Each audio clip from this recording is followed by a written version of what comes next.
Here, expecting to dive straight into how to use ChatGPT on our daily work and all, but the pace seems different.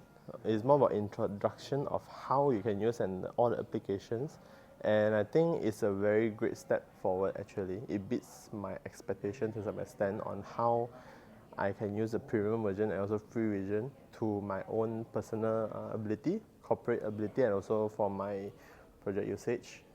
Of course, there's the last part where we can build our own GPT system, which I think would be very, very useful because like what we do always is we open up tens of documents, screen through hundreds of pages just to find small details.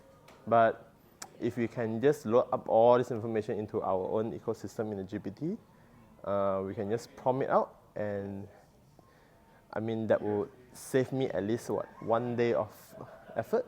Yeah, I think great way moving forward, and we'll definitely try to prepare for it like we are doing it now. Yeah. Visit pmcc.cafe now.